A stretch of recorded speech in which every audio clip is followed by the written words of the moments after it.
ತಮಿಳುನಾಡಿಗೆ ನಿತ್ಯ 3500 ಕ್ಯೂಸೆಕ್ಸ್ ನಂತೆ 15 ದಿನಗಳ ಕಾಲ ಒಟ್ಟು 4.5 ಟಿಎಂಸಿ ಕಾವೇರಿ ನೀರನ್ನು ಹರಿಸಬೇಕು ಎಂಬ ಕಾವೇರಿ ನೀರು ನಿಯಂತ್ರಣ ಸಮಿತಿ ಹಾಗೂ ಕಾವೇರಿ ನೀರು ನಿರ್ವಹಣಾ ಪ್ರಾಧಿಕಾರದ ಆದೇಶವನ್ನು ಖಂಡಿಸಿ ಪ್ರಜಾಪ್ರಭುತ್ವ ಪಕ್ಷ ಕರ್ನಾಟಕ ತೀವ್ರ ವಿರೋಧ ವ್ಯಕ್ತಪಡಿಸಿದೆ ಎಂದು ಪ್ರಜಾಪ್ರಭುತ್ವ ಪಕ್ಷ ಕರ್ನಾಟಕ ರಾಜ್ಯಾಧ್ಯಕ್ಷರು ರಾಜ್ ಪ್ರಶಾಂತ್ ಹೆಚ್ಚಿ ಹೇಳಿದರು.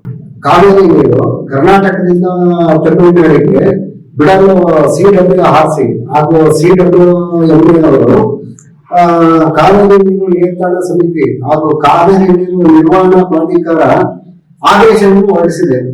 ಕರ್ನಾಟಕದಿಂದ ತಮಿಳುನಾಡಿಗೆ ನೀರು ಬಿಡಲು ಆದೇಶ ಹೊರಡಿಸಿದೆ. ಅದು 3500 ಕ್ಯೂಸೆಕ್ ವಾಟರ್ ದಿನಕ್ಕೆ 3500 ಕ್ಯೂಸೆಕ್ ವಾಟರ್ ಬಿಟ್ರೆ ಟೋಟಲ್ 15 ದಿನಗಳ ಕಾಲ ಬಿಡಲು ಆದೇಶ ನೀಡಿದ್ದಾರೆ CWRC ಮತ್ತೆ CWMA ಅವರು. ಹೀಗೆ ನಾವು 15 ದಿನಗಳ ಕಾಲ ಕಾವೇರಿ ನೀರನ್ನು ತಮಿಳುನಾಡಿಗೆ ಏನಾದ್ರು ಬಿಟ್ರೆ ಟೋಟಲ್ 15 ದಿನಗಳ ಕಾಲ 4.5 TMC ವಾಟರ್ ರಿಕ್ವೈರ್ಮೆಂಟ್ ಇದೆ, ಬೇಕಾಗುತ್ತೆ. ಆ 4.5 TMC ನೀರೇನಾದ್ರೂ ಬಿಟ್ರೆ ನಮ್ಮ ಹತ್ರ ಇರೋ ಕಾವೇರಿ ಜಲಾಶಯದಲ್ಲಿ ಏನಿದೆ ಸಂಗ್ರಹಣೆ ಆಗಿದೆ 17 TMC ವಾಟರ್ ಮಾತ್ರ ಸಂಗ್ರಹಣೆ ಆಗಿದೆ. ಟೋಟಲ್ ಈ 17 TMC ವಾಟರ್ ಅಲ್ಲಿ 4.5 TMC ವಾಟರ್ ಏನಾದ್ರು ಕರ್ನಾಟಕದಿಂದ ತಮಿಳುನಾಡಿಗೆ ಏನಾದ್ರು ಬಿಟ್ರೆ ಉಳಿಯೋದೆಷ್ಟು? ನಮ್ಮ ಹತ್ರ ಉಳಿಯೋದೇ 12 TMC ವಾಟರ್ ಉಳಿಯುತ್ತೆ. ಈ 12 TMC ವಾಟರ್ ಕೂಡ 4.5 TMC ವಾಟರ್ ಏನಾಗಿದೆ ಉಪಯೋಗದಲ್ಲೇ ವಾಟರ್ ಡೆಡ್ ವಾಟರ್ ಇದೆ. ಕಾವೇರಿ ಡ್ಯಾಮ್ ಅಲ್ಲಿ ಡೆಡ್ ವಾಟರ್ ಇದೆ.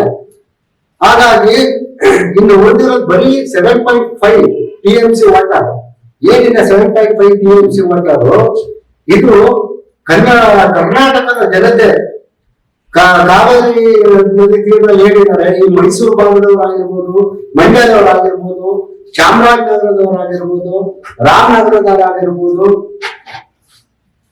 ಹಾಗೆ ಚಾಮರಾಜನಗರದವರು, ಬೆಂಗಳೂರವರು ಪ್ರತಿಯೊಬ್ಬರಿಗೂ ಕುಡಿಯಕ್ಕೆ ನೀರಿನ ಅಭಾವ ಉಂಟಾಗುತ್ತದೆ. ಹಾಗೂ ಗ್ರಾಮೀಣ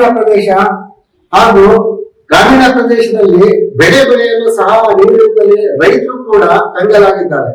ಬೆಳೆ ನೀರಿಲ್ಲದೆ ಬೆಳೆ ನಾಶ ಆಗ್ತದೆ ರೈತರು. ಹಾಗೆ ಭೂಮಿ ಕೂಡ ಬಿರುಕು ಬೀಳ್ತಾ ಇದೆ ರೈತರಿಗೆ ಬೆಳೆ ಇಲ್ಲದೆ. ನಗರದ ಸುದ್ದಿಗೋಷ್ಠಿಯಲ್ಲಿ ಮಾತನಾಡಿದ ಅವರು, ಕಾವೇರಿ ನೀರು ಪ್ರತಿಯೊಬ್ಬ ಕನ್ನಡಿಗರ ಹಕ್ಕು. ರಾಜ್ಯದಲ್ಲಿ ಕುಡಿಯುವ ನೀರಿಗೆ ಅಭಾವವಿರುವಾಗ ತಮಿಳುನಾಡಿಗೆ ನೀರು ಹರಿಸಬಾರದು. ರಾಜ್ಯ ಸರ್ಕಾರವು ಕೂಡಲೇ ಸುಪ್ರೀಂ ಕೋರ್ಟ್ನಲ್ಲಿ ಬಲವಾದ ಮೇಲ್ಮನವಿ ಸಲ್ಲಿಸಿ ನೀರು ಬಿಡುವುದನ್ನು ತಡೆಯಬೇಕು ಹಾಗೂ ರೈತರ ಹಿತರಕ್ಷಣೆಗೆ ನಿಲ್ಲಬೇಕು ಎಂದು ಆಗ್ರಹಿಸಿದರು. ಹಾಗಾಗಿ ಇಲ್ಲೇ ಕರ್ನಾಟಕದಲ್ಲೇ ಹೆಚ್ಚಾಗಿ ಸಮಸ್ಯೆ ಉಂಟಾಗಿದೆ. ಬರಗಾಲ ಬಂದು ಈ ವರ್ಷ ಏನಾಗಿದೆ ಅಂದ್ರೆ ಮುಂಗಾರು ಮಳೆ ಸ್ವಲ್ಪ ಕೈ ಕೊಟ್ಟು ನೀರು ಬಂದಲೇ ನೀರಿನ ಪ್ರಮಾಣ ಕಡಿಮೆ ಆಯ್ತು. ಇಲ್ಲ ಕಾವೇರಿ ನದಿಯಲ್ಲಿ ಏನು KRS ಡ್ಯಾಮ್ ಅಲ್ಲಿ ನೀರಿದ್ರೆ ಅಬ್ಜೆಕ್ಷನ್ ಇಲ್ಲ. ಇಷ್ಟು ಏನು ವರ್ಷ ಏನಿದೆ ವರ್ಷ ನೀರು ಚೆನ್ನಾಗೇ ಬಿಡ್ತಾ ಇದ್ದಾರೆ. ನೀರು ಬಿಡ್ಬೇಕಂತ ತಮಿಳುನಾಡಿಗೆ ನಮ್ಮ ಉದ್ದೇಶ ಆಗಿ ನೀರು ಇದ್ರೆ ನೀರಿಲ್ಲ, ನಮಗೆ ಕುಡಿಯಕ್ಕೆ ನೀರಿಲ್ಲ, ನಮಗೆ ವ್ಯವಸಾಯಕ್ಕೆ ನೀರಿಲ್ಲ. ಹಾಗಾಗಿ ಇವ್ರು ಕೇಳ್ತಾರೆ, ತಮಿಳುನಾಡು ಏನಕ್ಕೆ ಕೇಳ್ತಾರೆ ನೀರು? ಏನಕ್ಕೆ ಕೇಳ್ತಾರದು? ಎರಡನೇ ಬೆಳೆ ಬೆಳೆಯಕ್ಕೆ, ಒಂದು ಬೆಳೆ ಬೆಳೆದಿದ್ರೆ ಒಂದು ಫಸಲು ತಗೊಂಡಿದ್ದಾರೆ, ಎರಡನೇ ಬೆಳೆ ಬೆಳೆಯಕ್ಕೆ ಹೊಡಿಬೇಕು, ಕುಡಿಯಕ್ಕೆ ಕೇಳ್ತಾರೆ ನಾವು. ಯಾಕೆ ತಮಿಳುನಾಡಿನ ಜನರು ಈಗ ನಮ್ಮ ಕರ್ನಾಟಕದಲ್ಲಿ ವಾಸಿಸ್ತಾ ಇಲ್ವಾ? ಕಾವೇರಿ ನೀರು ಕುಡಿತಾ ಇಲ್ವಾ?